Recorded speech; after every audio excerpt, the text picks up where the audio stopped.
Today I am headed out into the country to visit another beautiful garden, and this one is a lavender farm called Wood Colony Lavender. This is a real treat. I hope you enjoy. Hello everyone, so welcome back. Oh my gosh, you won't believe where I'm at and how we got to know Jeff. So Jeff found me through YouTube. I guess the algorithm was in my favor and prompted a video to Jeff. So we started connecting through YouTube, and then when I did the Paggio Lavender Farm, he commented that he had 700 lavender plants. Can you believe that? So immediately I was intrigued, right? And so we connected, and here I am. Jeff, thank you so much for the invitation to come share your lavender. Yeah, love to show it. It's the first year we've had it. So. Oh, beautiful. I can't wait to hear all about it. Let's go. Okay. So first of all, as you walk in or drive in, this would be the driveway, isn't that beautiful? And these crepe myrtles, They're all crepe myrtles. Are they the pink? They're all the pink. Oh my gosh. 4th of July, it'll just be all blooms, and yeah, just kind of like driving through a pink tunnel. Oh my gosh, yeah, that's beautiful. So the lavender is what brought me to Jeff and Chen's garden. But when I arrived, I was just blown away by how beautiful their garden was.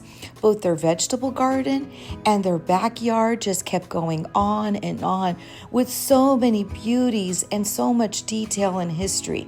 So I have a video that's going to be coming up next that'll feature their garden.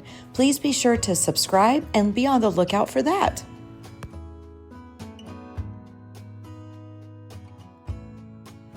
In the meantime, let's get back to the beautiful lavender. Okay, so we got to get to the lavender because this is what we came here for. Yeah. But all this other stuff is such a bonus. It's Lantietta. This was my grandmother's. Oh, that's so special. They're over here now. All right, so now we get to the lavender field. Oh my goodness, this is what 700 lavender plants looks like. How pretty. I don't think it does justice on camera. Yeah, I don't think it does. No, it's like camera, I know people that photograph. Yeah. And I don't know if they edit it or something, but yeah, the colors in person are definitely. In person, it's just so vibrant. Yeah. And they're just starting, and the flowers are just starting to pop on it. So. Oh, the bee activity is incredible. Okay, so tell me what inspired you to start this lavender field here? You know, lavender is just neat, and I think like when we've gone to different places and traveled around, if you see lavender farms, you just kind of pull in there. And there's one in Maui that we really like, that it's kind of on the road up to Haleakala, and so you're up like halfway up on the mountain towards Haleakala, in this lavender field that looks out over the Pacific. Oh, and it's super lovely. Cool. And so then it was just kind of like, from there, it was kind of like, well, yeah, it's like, we don't really know of any lavender places around us. And then we somehow came across Paggio and went down there and checked it out. And they're nice too. They turned into more of like an event center. Yes. And so it's like they do a lot of weddings and events, and they do a lot of the lavender stuff too. But it seems like that's kind of like the draw to get people there. So anyway, we just kind of knew that, because we were originally, when we were thinking of remodeling where we were at previously and redoing the yard and stuff, we just wanted a few rows of it. I think it makes a statement. And when it's blooming, obviously it's really pretty, but even when it's not, just that rounded shape, it just, it's just neat. And anytime you can kind of rub your hands across it, you get that, that aroma. And so we moved over here. This was just open. And because they had, before the trees are like 13-ish years old now. And, but before that, he had sheep. He was an animal guy. So, like a feed salesman, I think. And so they had goats and sheep and horses and all that stuff. And so they had animals in here, or like, so it was always kept open. And then when they had parties, this would be a parking lot because there's not a lot of parking here. Oh my gosh. On the property. So they would use this as like a parking lot. So it was open. So it was just kind of like, well, we got to do something with it. So let's do lavender. Yes. So we joined. A dream turned into reality. Yeah. So we joined the Lavender Growers Association and just started researching different types of lavender. And so there's two varieties. Super is the lighter color, and then Phenomenal is the darker purple. And that are known for, they're intermedias. They're highly fragrant. They're known for their long stems, which you can see these ones have grown so much they're weighing down the plant. The stems are so long, and they're known for their oil production. I almost want to describe them as fluffy. Yeah. They look fluffy. So these, I planted them last April, and they were 2-inch plugs. 2-inch plugs. So last year. Last year in April, That's 2-inch how much plugs. they grew in a year. It's trays of 72 count trays. Yeah. And this is all in a year. So I am shocked. I didn't really expect for them to be this big. But it's like this side, you know, definitely, and I thought that this side might be weaker when I planted it because it does get more shade over here with the crepe myrtles. But actually it almost like it kind of, you know, goes down a little bit. But, you know, those ones still aren't bad, but, you know, obviously these ones are better. They all get the same amount of water. And see, just kind of tweak it. Maybe you're loving those too much. I heard that you have to neglect it. Yeah, I've heard, yeah. So somebody, who was it? Somebody in the Lavender Association said that, like, with lavender, like give it a mean look and kick some dirt at it when you walk by, and it'll love you for it, is what somebody told me one time. That's crazy. And it was just kind of funny because this is like, you know, October, I think you're supposed to do about 6 weeks before your frost date. You can prune them back. And so all I did was I shaped them, made them rounded. And so you pruned each one of these? Yeah. Wow. With just a hand trimmer, so you're, you know, like you're bending over a lot. And you're going to be sore too. Well, you're in shape. You're good. I'd be so sore. You do the first couple of rows.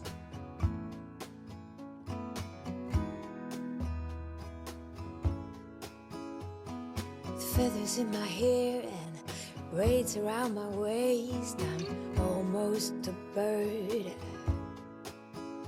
These mountain views and pink sunsets. Ooh, ah.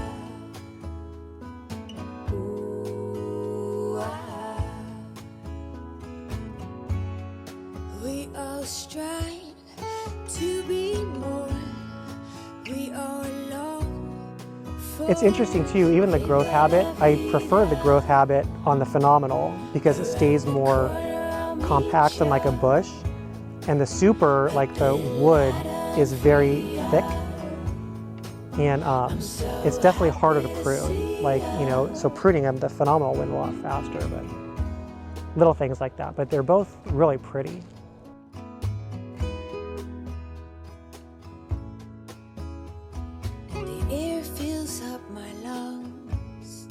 Tickles. Oh, what a joyful feeling. I think I'm really cool patio set. Yeah. That is so cool. So it was kind of inspired, you know, like the bean in Chicago. So, you know, it kind of reflects things. So we talked about even too, you could even put them in the lavender and just kind of that would be so pretty. Yes. But there's seats, you can sit on them. Oh, there's really, really cool. Yeah. Oh my goodness. Okay, so explain to us what that is. What it is. It's a copper still. So it'll distill the lavender into the essential oil. Wow. Have you done that yet? No. This will be the first year? Yeah. Oh yeah. My First year we've had gosh. lavender, so it'll be the first year that we'll try this. How exciting! How fun! So, but yeah, ordered it. It came from Portugal, and it's a lot of people, I think, in the Lavender Growers Association use this one. A lot of people recommended it.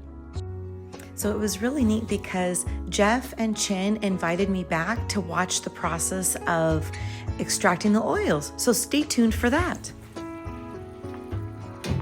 This aroma, my goodness. It smells amazing.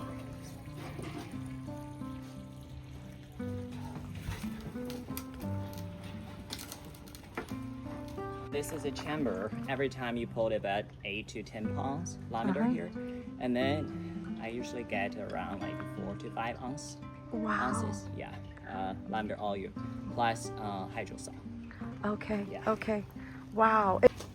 It's beautiful. I love it. Yeah, you need to have like displayed that somewhere. And I think too, like it does seem like it's darkening up maybe a little bit, and I think as Oh, you use it more, it'll probably. bet. 'cause you see some of them, Yes. it's, I mean, copper, you know, ages and Yeah. gets that patina and stuff a little bit. So, Oh, how exciting. and that's another. I mean, copper always. It's another thing. It looks good when it's new, when it gets, you know. Yeah, and then aged. aged, you love it as well. Yeah. You Okay. can fill Okay. it whenever. All right. So we're gonna start a new batch. Yeah, so this is Okay. a boiling pot, and we use filtered water. Every time we do 2-gallon water. So that's not 1 gallon.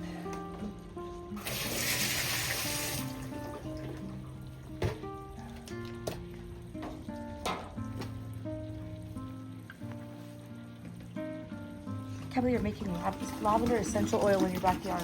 Yeah. That's crazy. Yeah. That's what it. Like, Need a more, so exciting. is, yeah. Just need a more permanent spot. But it works for it to start. Yeah. Yeah. You know what'll be neat is to Summer see you guys like in 5 years how this is and your setup and all I that, right? You'll be like, oh, remember when we started? Yeah. Gotta have some muscle for this. Yeah, it's pretty heavy. Yeah, this is not for the weak. Good workout. Yeah, what a workout. Not only harvesting the lavender, that's a workout in itself. Yeah, that one, because you have to do it before the sun start, you know. So you're out there before the sun rises. Yeah, well, I would say Or- when sunrise is fine, it's just not directly on the lavenders. So once the sun on the lavender, the bees start coming out. Oh, Yeah, so also morning time, the lavender they have the highest yield of oil. So that's the best that time makes to harvest. sense. How fun to learn about all this stuff. So now this is Okay. lavender. I still have some bees here. I cut this morning. See the bee just Oh, yeah. flew away. And we just pile them up in the chamber.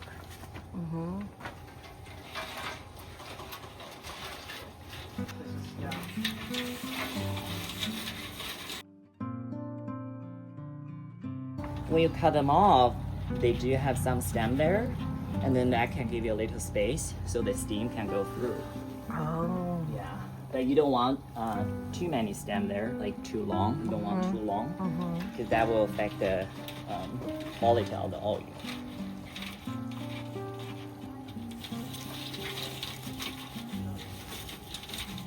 So it's steam. So it's boiling the water at the bottom, and then the steam is what gets the essential Yeah. oil out. Yeah, so the steam will go up and will go through the tube, and then will cool down, become like the hydrosol, and bring the oil out to you.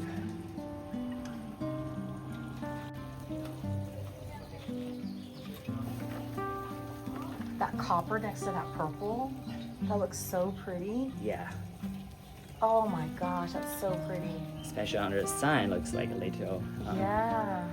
gold. And then how long is it in here for? So you let it boil first. That probably takes about 25 to 30 minutes, Oh. and then you let it go for another 1 hour to get the oil and the hydrosol.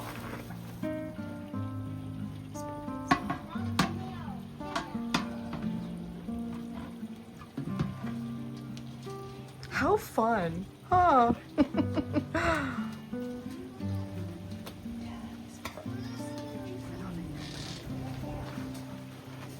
Especially when the wind isn't blowing the smell away.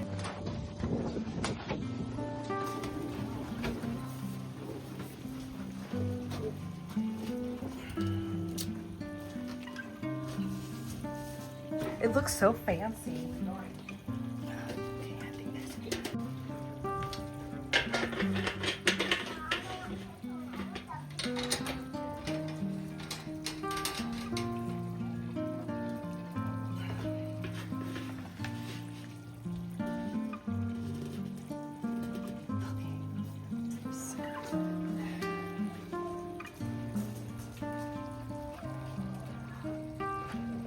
Oil until 100 degree, Oh. and then you add 1 hour. Oh. Yeah. So you waited to boil first, and then 1 hour. Some people do 45 minutes. I think it depends on how much hydrosol or essential oil you want. And so after, I think usually 1 hour is good, but after 90 minutes, you have to stop because it's not going to give a lot of oil anymore. It's just hydrosol. Also, you know, it's kind of grassy. It doesn't smell good anymore. Yeah. The quality goes down. Yeah, the quality is. So usually people do 45 minutes or 1 hour. That's a good time. The previous batch, I'll just do this one.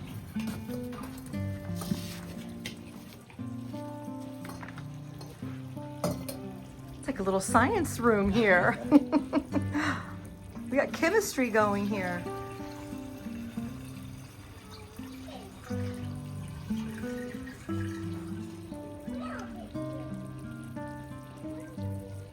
So just let it sit for a few minutes, and then the oil will go to the top. Yeah. So this is a hydrosol because I already got some on the bottom. So this is the hydrosol, this is oil. You just turn this on, let it slowly go through. And then you stop. So this is all the hydrosol I got.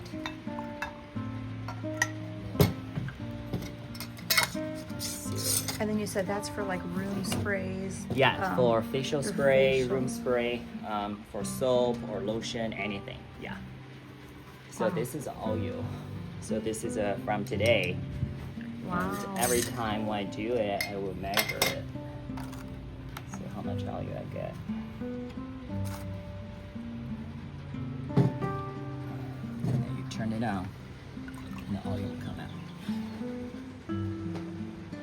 Oh my gosh, it smells amazing. So that's good. Back. So that is good.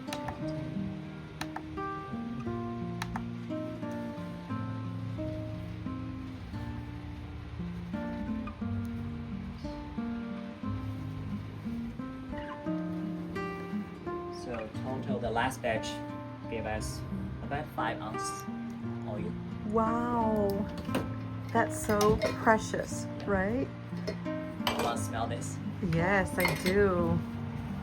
It's very strong. Oh my gosh. Oh my gosh. Well, you know, I was on the other side of the garden and I could smell it. Oh, really? Over there by the dahlia, the purple dahlias. Well, I guess the wind works. Yes, it was like, your neighbors have got to be in love with this. Yeah. Or they're Sure. wondering, what is that? Or they're just relaxed. Yeah. Oh, that is so fun. That's okay. That's it. Beautiful. Thank you so much. Of Thank you course. for sharing. So Jeff, your lavender field is just incredible. Like, Yeah. what a dream. What a dream. So what is your dream now moving forward with all this lavender? What's the plan? You know, I mean, it started, I think, just to have fun and something for, you know, Chin and I and for the kids just to enjoy.